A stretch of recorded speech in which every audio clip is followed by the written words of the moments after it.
Oremos ao Senhor e vamos pedir as bênçãos do Senhor sobre a palavra que Deus tem ministrado ao meu coração, várias palavras que eu tenho orado ao Senhor e pedido a oportunidade para podermos ir às Escrituras e nos aprofundarmos para vivermos plenamente a palavra de Deus em nossas vidas. Senhor nosso Deus, ajuda-me e ajuda-nos a, pela iluminação do Espírito Santo, alcançarmos esclarecimento a respeito das Sagradas Escrituras.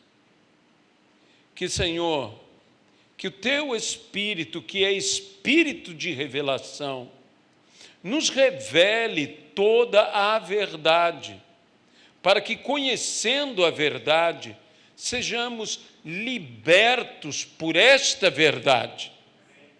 E nós pedimos que toda honra, que toda glória e que todo louvor sejam dados hoje e eternamente, unicamente ao Senhor. No nome de Jesus Cristo. Amém. Eu convidaria você a abrir a sua Bíblia na epístola do apóstolo Paulo aos Efésios, no capítulo de número 4. A epístola aos Efésios foi escrita dentro de uma prisão. É bom que nos recordemos disso ao ler este texto que leremos agora. Uma prisão que não limitou o apóstolo Paulo. Aliás, Paulo teve em mais de uma ocasião a experiência de estar aprisionado, mas de forma nenhuma a prisão pôde limitar o seu ministério, pois Deus,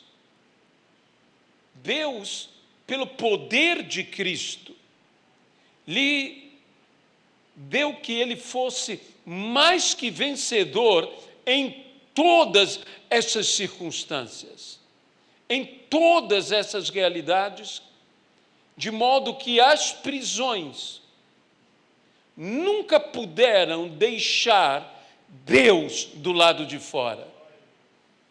É interessante que Deus não esteve do lado de fora das prisões, mas em Apocalipse nós encontramos Jesus do lado de fora da igreja.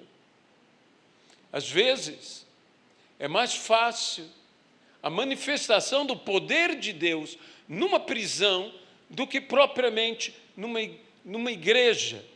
E você dirá, pastor, o que é isso? Não me fale tal coisa. Eu gostaria de não falar, mas está nas Sagradas Escrituras. Me perguntaram, que pessoa é a mais difícil de se converter?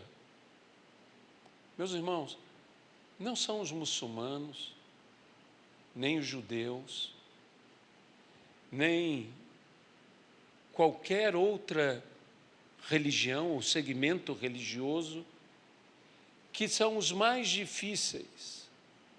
Mas eu tenho para mim que o mais difícil de todos para se converter é aquele que, enganando a si mesmo, pensa já estar convertido. Eu diria, são os nossos, são os que estão no nosso meio, que estão à porta, não entram e nem permitem que outros entrem. Estes são os mais difíceis de se converter. Como disse David Wilkerson, ele disse, vivemos tempos difíceis em que necessitamos evangelizar os evangélicos.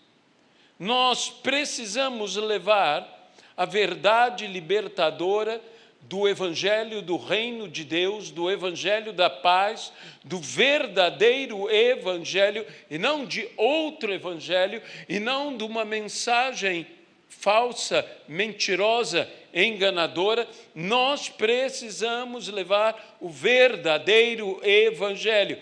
E não só levar a palavra, mas, acima de tudo, viver a palavra. Porque o desafio do Evangelho vai muito além de pregar a palavra. O verdadeiro desafio do Evangelho é viver a palavra. Lembre-se que na separação para a direita e para a esquerda, das ovelhas e dos bodes, aqueles que foram lançados fora, a Bíblia diz: mas em teu nome não pregamos? Pregaram.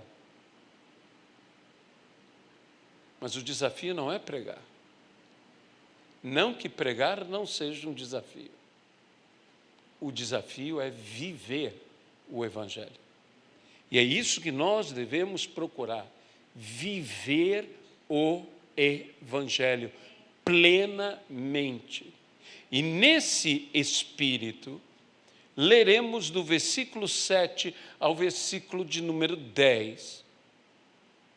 E a graça foi concedida a cada um de nós, segundo a medida do dom de Cristo.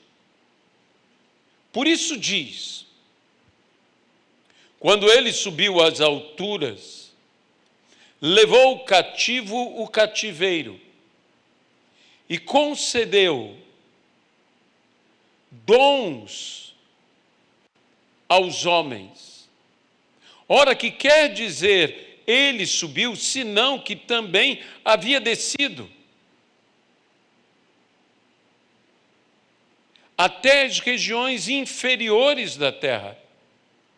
E aquele que desceu é também o mesmo que subiu acima de todos os céus, para encher todas as coisas. Que Deus possa abençoar a sua palavra em nossas vidas.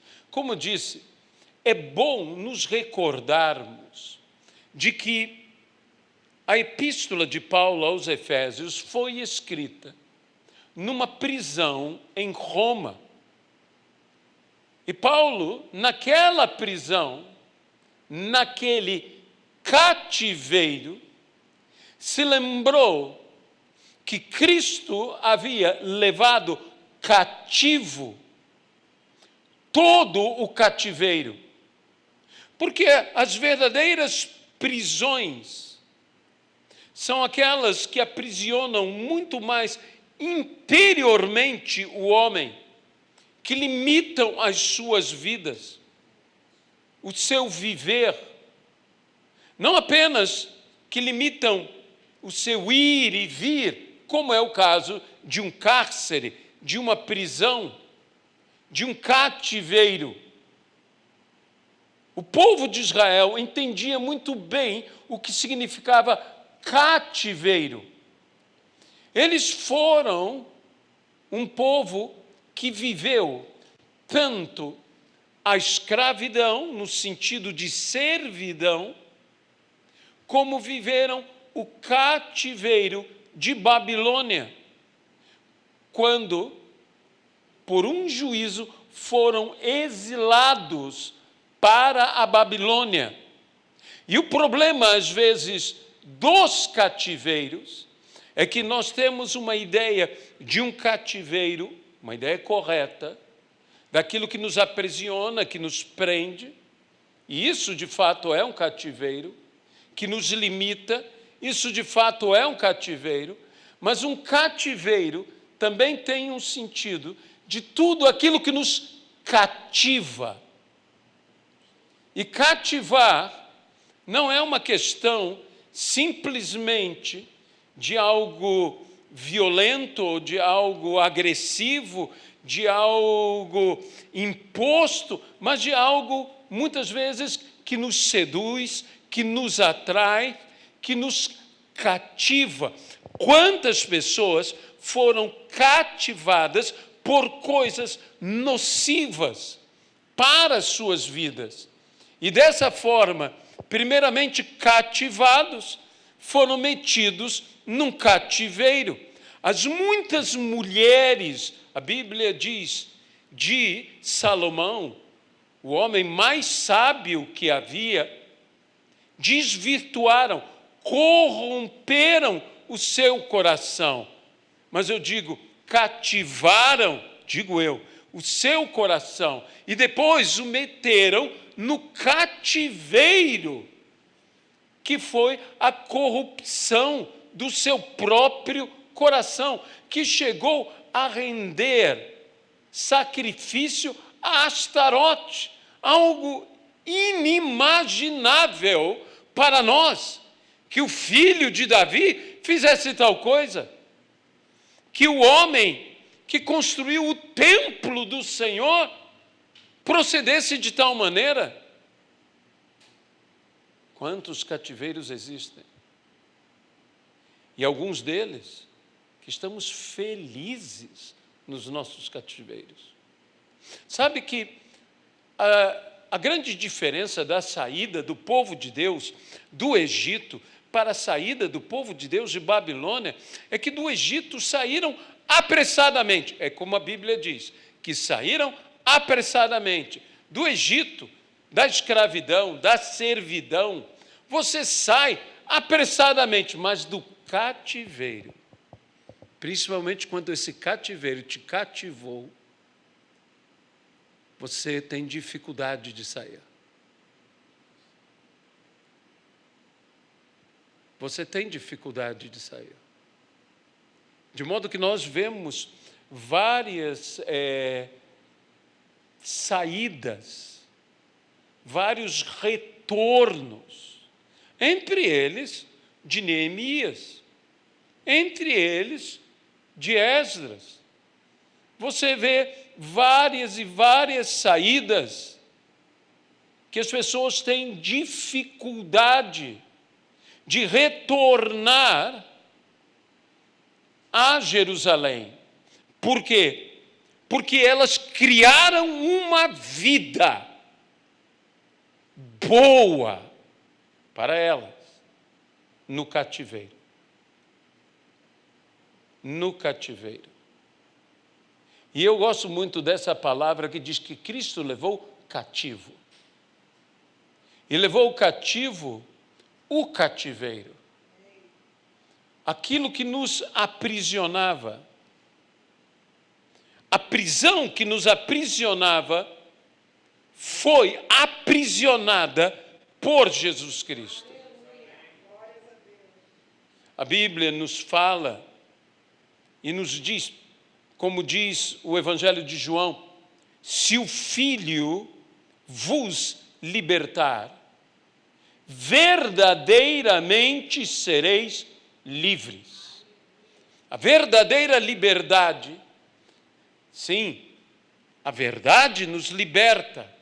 O meio pelo qual fomos libertos, porque somos salvos pela graça de Deus, mediante a fé em Jesus Cristo, somos libertos pela verdade e Cristo é a verdade, e Ele é o caminho, Ele é a verdade, Ele é a vida, e se Ele nos liberta, de fato somos livres.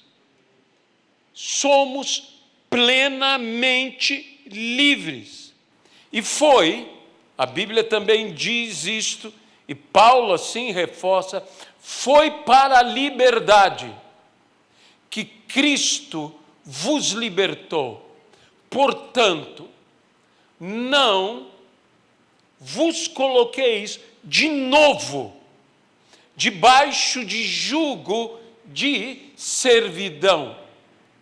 Não é aquilo que nos aprisionou anteriormente que pode nos aprisionar de novo.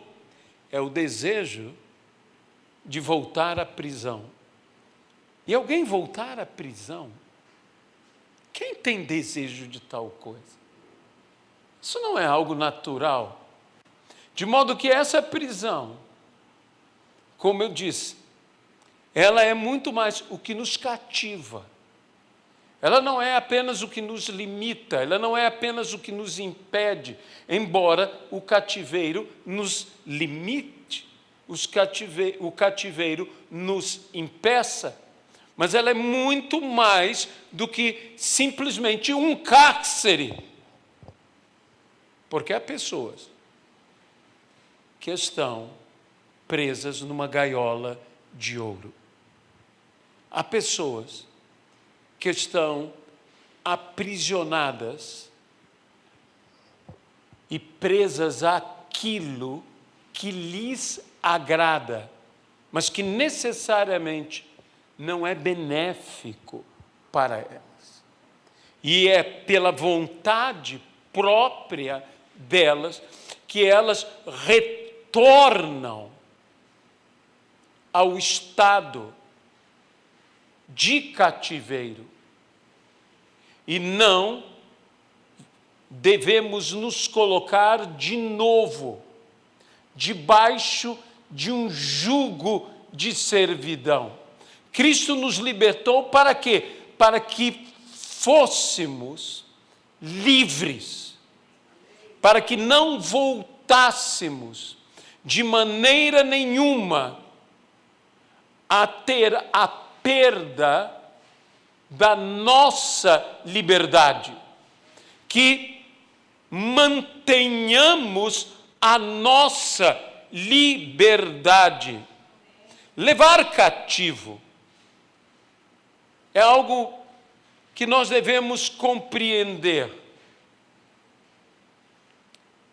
Levar cativo significa prender, sujeitar, subjugar, reduzir a cativeiro, em outras palavras. Aquilo que me aprisionava, como disse, Jesus aprisionou. Aquilo que me subjugava, Jesus subjugou.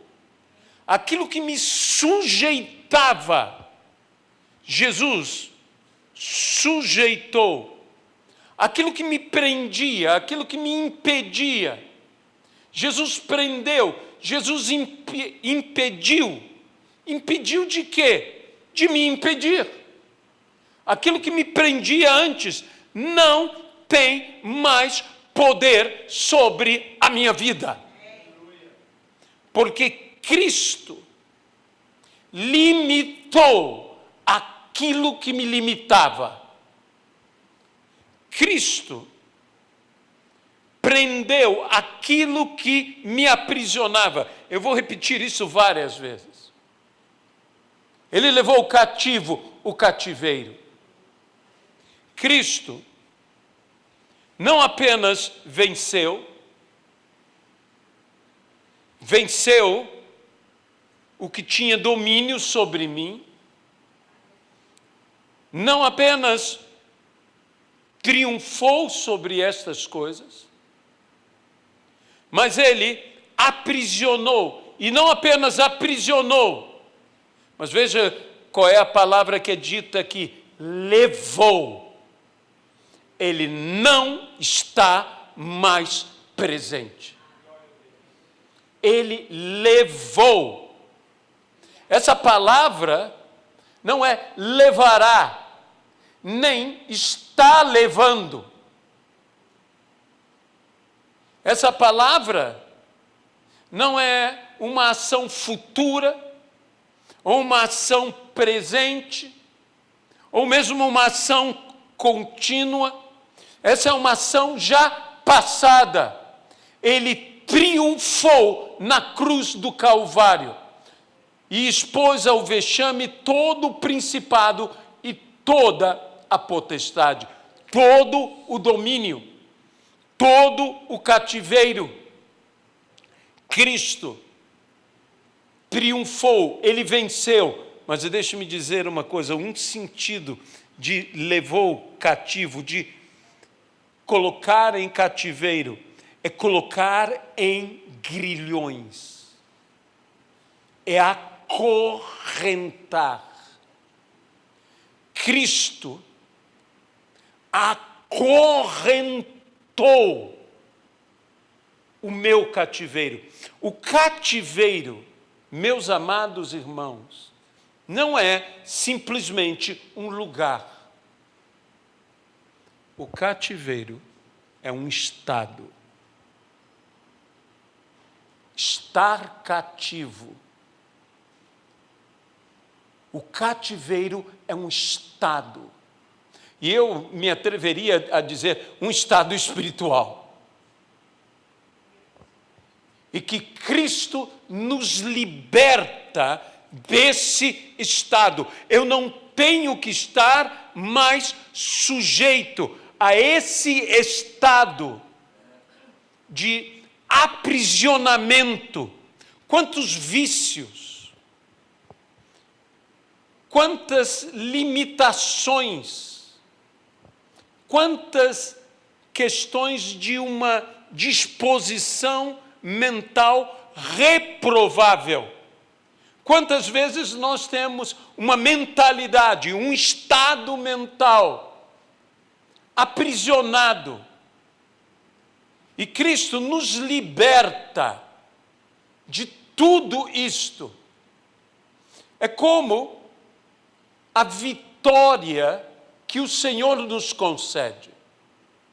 A Bíblia diz, neste mundo, vocês vão passar por aflições, mas tenham bom ânimo. Eu venci o mundo.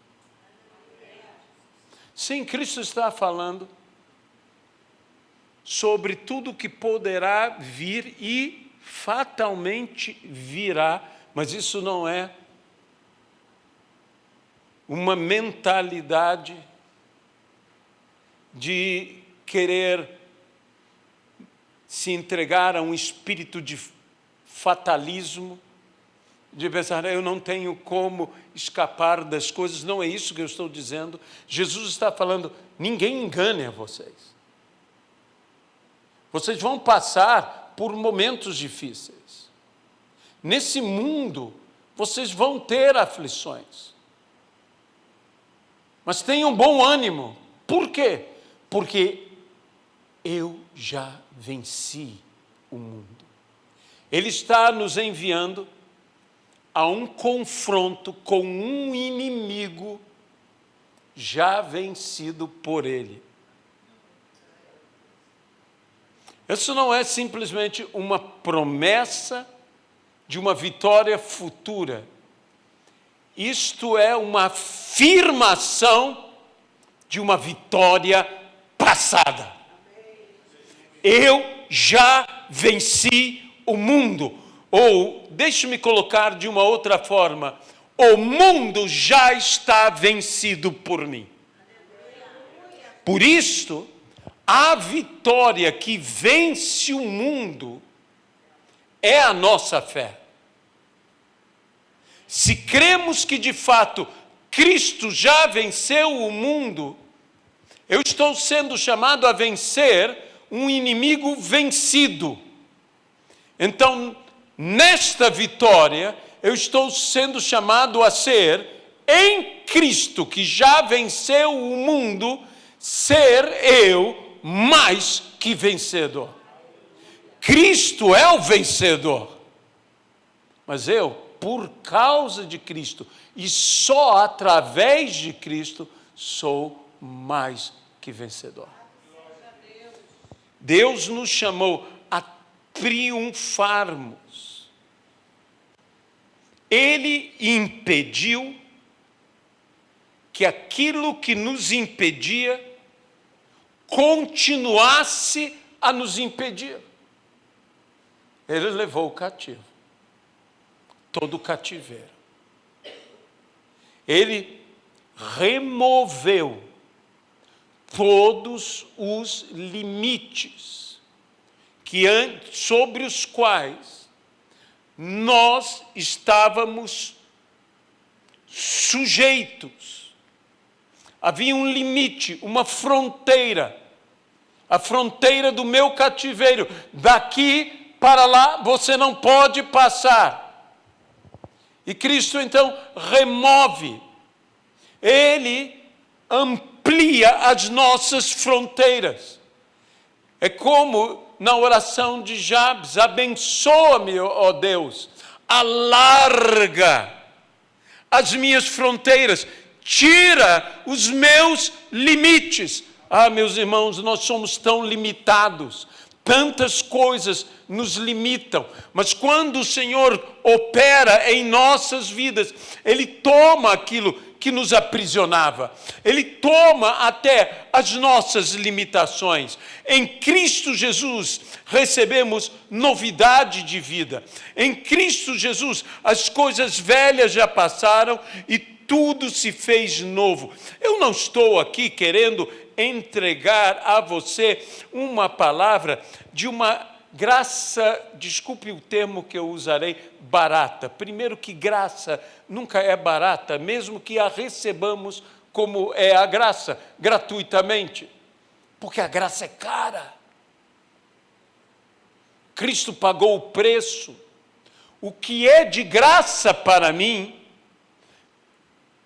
é só e só pode ser de graça para mim, porque alguém pagou em meu lugar. Cristo pagou o preço. Cristo triunfou. Cristo nos deu a vitória que de outra forma nós não poderíamos ter. E sem Ele não podemos fazer nada. Nós precisamos dele. E nele, aquilo que antes nos era impossível, agora é possível. Ele removeu o limite das nossas impossibilidades. Há coisas que para os homens são impossíveis, mas para Deus não há impossível. E Jesus disse: se tiverdes fé, nada vos será impossível. Como nós reconhecemos que algo é impossível na nossa vida? Segundo a limitação da nossa capacidade. Nós reconhecemos que algo é impossível. E por isso nós vemos muitas vezes o enfrentamento aos nossos problemas. Sabe que uma definição de problema que eu, pelo menos, gosto, é uma definição que você diria, mas essa é uma definição mais matemática. Sim, mas também filosófica. Problema é uma questão que requer uma solução. Você concorda comigo? Essa é uma definição de problema. O que é um problema? Problema é uma questão que requer uma solução. Se é um problema, e se existe um problema, esse problema exige uma solução. E às vezes não é, e por mais complexo que seja um problema, não é que ele não tenha solução. Por vezes, eu não tenho a capacidade de alcançar a solução. Quantos de nós que estudamos a matemática, já não deparamos com problemas que nos diziam, mas tem solução, a resposta é tal. Sim, mas eu não consigo chegar na resposta. O que me falta é a minha capacidade. E então o Senhor, esse mestre, esse didáscalos, esse mestre dos mestres, o Senhor, Ele nos ensina a alcançarmos a solução. Eu sei, estou sendo muito matemático nesse aspecto, mas isso também é vida. Todo o problema na nossa vida é uma questão na nossa vida que requer uma solução. E onde há um problema, está se clamando que se alcance a solução. Existem vários problemas na vida. Existem os problemas que são os problemas da vida, que ninguém tem culpa, são os problemas da vida, são as coisas que nós temos que resolver na vida, que temos que fazer.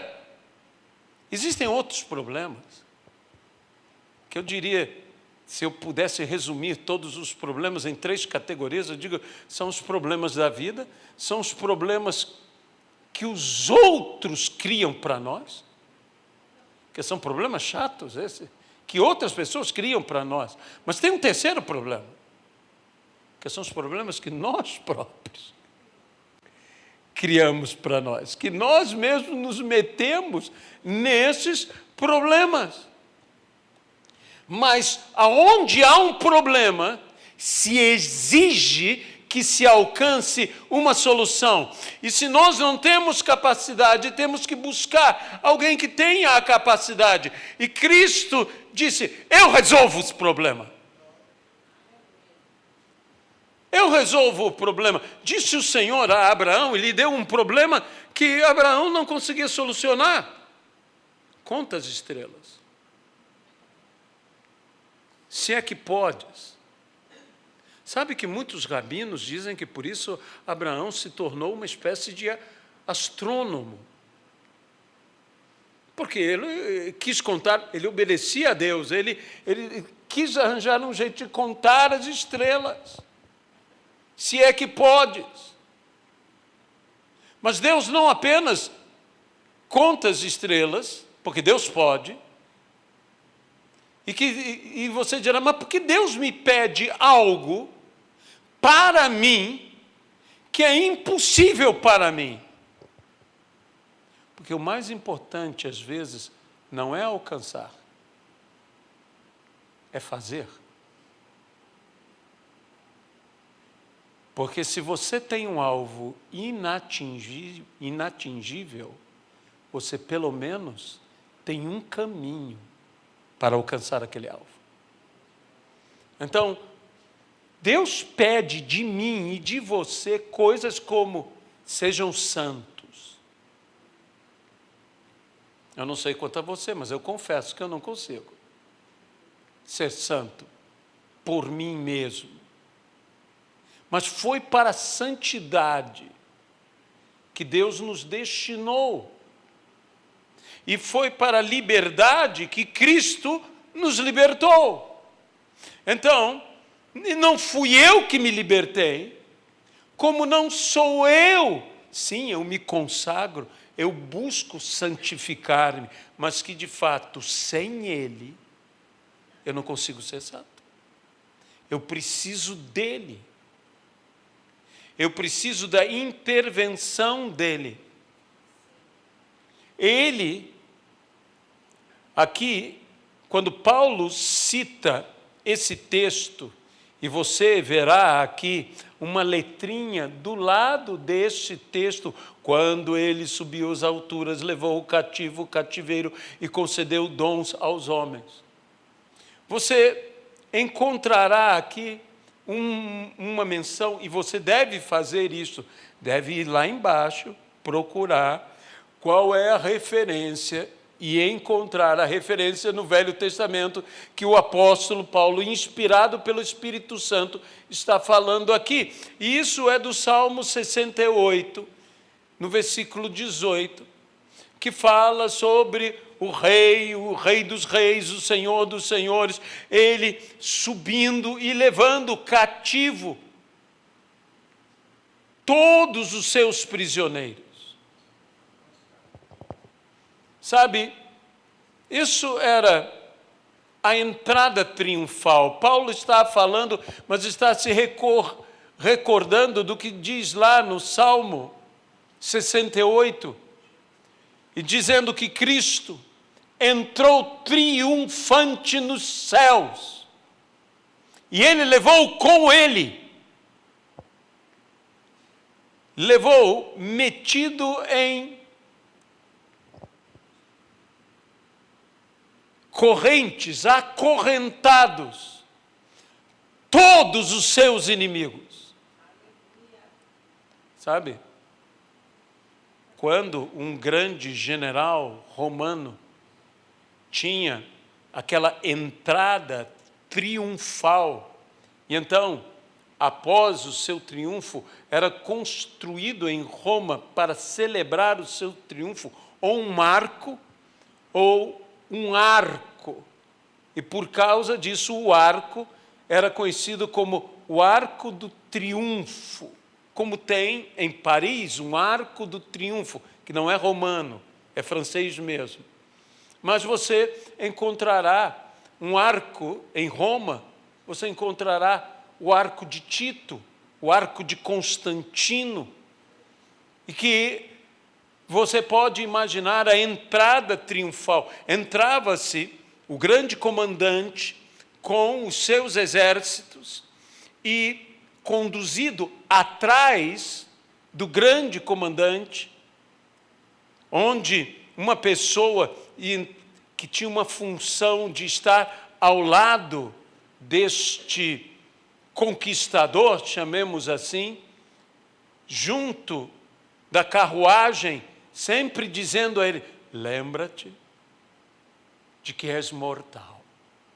Porque era um momento apoteótico, havia uma celebração, havia inclusive um show de aromas e de cores naquelas piras. Você deve ver em alguns filmes épicos, clássicos, aquelas piras ou fogueiras. Era lançado ali elementos a queimarem que produziam uma fumaça e aromática que chamava a atenção de todos. Era o perfume que chamemos o perfume da vitória, e que nós somos o bom perfume de Cristo. Que então, atrás daquele grande conquistador, vinham todos os seus inimigos, e todos eles, com suas cadeias, metidos em correntes, acorrentados, sendo levados numa marcha triunfal. E a Bíblia diz que Jesus expôs a humilhação ou ao vexame todo principado e potestade. Aleluia! Imagine tudo o que te aprisionava. E tudo isso sendo levado por Cristo, e levado de uma vez por todas, levado para longe de nós, afastado para sempre de nossa vida, levado, metido em correntes, vícios, pecados, traumas, todo tipo, eu poderia citar inúmeras coisas, de limitações, de cativeiros, que o Senhor já levou. Mas existe uma versão, na Bíblia, em uma versão de uma Bíblia inglesa, que diz: não apenas levou cativo o cativeiro, mas levou consigo os cativos. Os cativos. Isso mexeu comigo. Porque nós sabemos que nós somos unidos a Cristo. Em sua cruz, nos unimos à sua morte, e pelo batismo nos unimos a Ele na semelhança da sua ressurreição e na sua ascensão. Eu nunca tinha parado para imaginar isto. Nós, pela fé, tanto quanto morremos com Cristo na cruz e ressuscitamos com Ele na sua ressurreição, pela fé ascendemos às alturas com Cristo. O que significa isso? Triunfamos com Jesus Cristo. Aqui, quando Cristo sobe diante dos homens, e a Bíblia diz, em uma nuvem. Quando eu penso nesta nuvem, eu penso no Shekinah, ou na Shekinah, na nuvem da Shekinah de Deus, da glória de Deus. E que os homens ficaram olhando, admirados tudo aquilo. E hoje que a admiração tome conta de nós. Que não fiquemos somente olhando, que saiamos, como foi dito, varões. Esse Jesus que subiu, Ele voltará, e um dia Ele voltará. E que nós possamos, de fato, entender que Ele levou cativo todo o cativeiro. Mas eu gostaria de terminar essa palavra com duas questões. E distribuiu dons aos homens. No Salmo 68 diz, e os príncipes lhes darão presentes. Normalmente o vencedor recebe tributos, recebe presentes, mas Cristo nos dá presentes.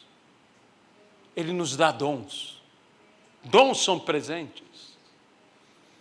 Ele recebe tributos, sim, da sua vitória, mas Ele não retém os tributos. Ele nos dá tributos. Ele nos distribui dons. Porque Ele venceu naquela cruz. Nós podemos ser cheios do Espírito Santo e ter dons da parte de Deus. E você verá aqui que Ele mesmo concedeu uns para, e começa a falar, apóstolos, profetas, evangelistas, pastores, mestres, com vistas ao aperfeiçoamento do corpo de Cristo, da igreja de Deus. Ora, que coisa extraordinária, que Ele nos concede dons. Ele nos concede dons. Que quer dizer que subiu, senão que primeiro desceu no reino de Deus. Eu subo, sim, mas primeiro eu desço, porque todo aquele que se humilhar será exaltado. E essa é a forma de subirmos no reino de Deus. Mas o que mais me chama a atenção é que, para encher todas as coisas, tudo nesta vida, e todos nesta vida,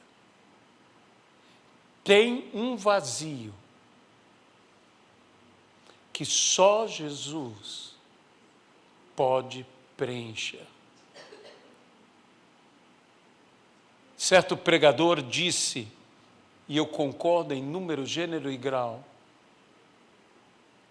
há um vazio em todo homem do tamanho de Deus.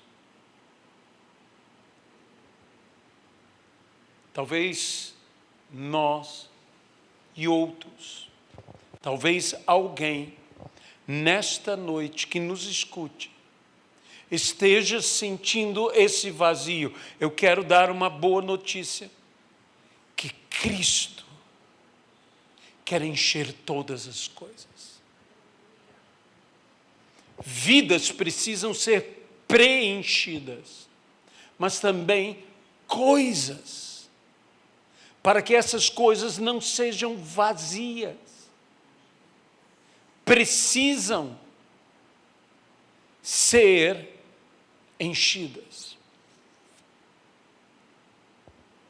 Precisam estar cheias, cheias por Jesus. Quantas pessoas têm tantas coisas, mas suas coisas estão ocas, elas têm um emprego, elas têm uma família, mas elas não entendem o vazio que há em seu emprego, o vazio que há em suas realizações, o vazio que há em sua família, o vazio que há em sua própria vida. Por quê? Porque há um vazio que só Ele, Jesus, pode preencher. E Ele subiu para encher todas as coisas. Não somente encher todas as pessoas, mas todas as coisas, tudo em mim. E tudo que diz respeito à minha pessoa, tudo que me pertence, tudo que existe, só tem conteúdo, enchimento, se Cristo a encher. Senão, haverá um vazio. Haverá um vazio. Ele levou cativo o cativeiro. Mas sabe qual é o grande desafio de libertar? Jesus falando sobre a questão da possessão demoníaca. Jesus não se expulsa um demônio. E não se preenche a casa. Pois se a casa estiver vazia, este demônio, encontrando a casa vazia, voltará com outros 7 piores do que ele. E nós precisamos entender esse princípio, que é o princípio do preenchimento, de não permitir que a casa esteja vazia. Não é apenas conquistar, libertar, mas é tomar posse do que foi conquistado, do que foi liberto. E nós precisamos preencher. E Cristo, a Bíblia diz, para encher todas as coisas. E se enche, o inimigo não pode voltar. O inimigo não pode voltar, porque a casa está cheia. No nome de Jesus Cristo. Amém? Amém. Senhor nosso Deus, nós entregamos esta palavra. Te pedimos que para a liberdade com que Cristo nos libertou, vivamos plenamente esta liberdade, não nos colocando de novo debaixo de jugo de servidão, antes preenchendo tudo, não permitindo que haja vazios. O Senhor nos conduz em triunfo.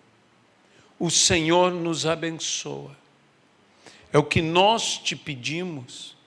Desde já nós te agradecemos, ó Pai, que vivamos esta liberdade. No nome de Jesus Cristo. Amém e amém.